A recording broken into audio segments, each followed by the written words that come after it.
Bonjour mes amis! Hi! Welcome to my kitchen where every dish has a story. So pour a cuppa and join me. Bon appetit! Hello and welcome back to another episode. Today we're going to do something super exciting. I am cooking my first cake a la rose from the Laduree Cook Book. I got this as a gift from one of my guests at my wedding and I'm so excited to finally get into it. So first things first, we're going to start with buttering this pan. I'm going to follow everything to a T. Every word I am going to do. So wish me luck. I'm a little bit nervous. Nervous. Oh God. Okay, cool.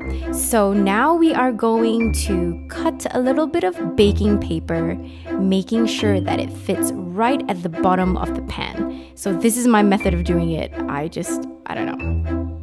It fits, it works, so whatever.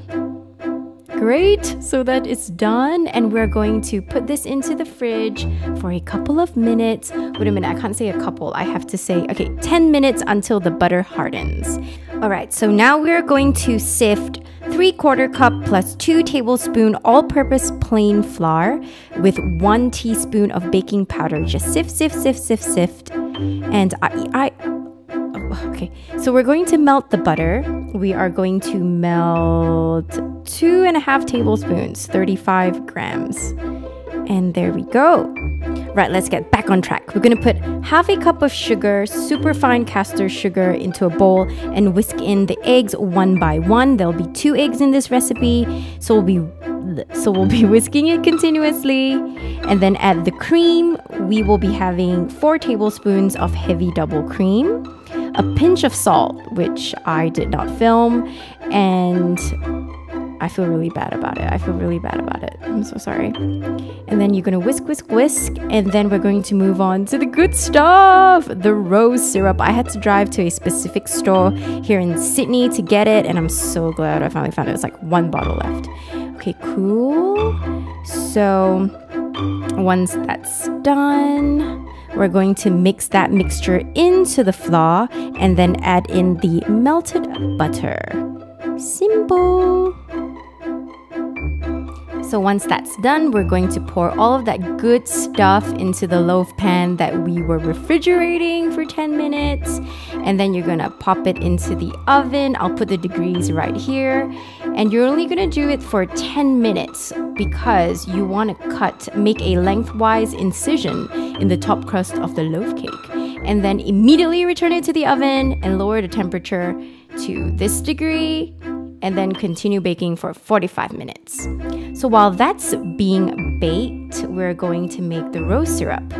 We're going to combine 5 tablespoons of water and 60 grams of superfine castor sugar, 2 teaspoons of rose water, and then we'll have 2 teaspoons of rose syrup, which you can see that red dot there, but I didn't film it, I'm sorry.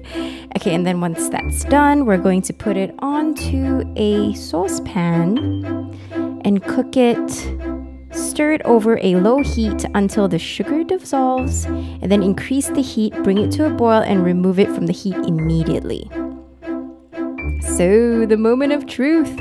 45 minutes later, your cake should be done. I kind of burned it on the edges. I took it out 8 minutes early because I saw that it was a little bit crusty on the side. So I was like, I think it's time to come out and syrup it. This is actually my favorite part. I really enjoy putting all the syrup onto the cake.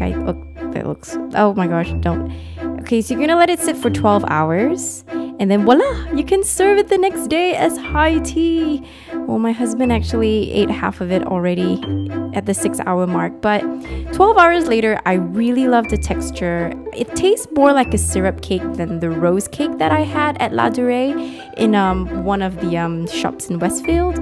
So I decided to experiment again and put a little bit of coloring, a little bit more rose, and this one came out a little bit better. I might show you the recipe, but I think it needs more refining. It's a little bit too mushy. But yeah, I hope you had fun, and I will see you again soon. Bye!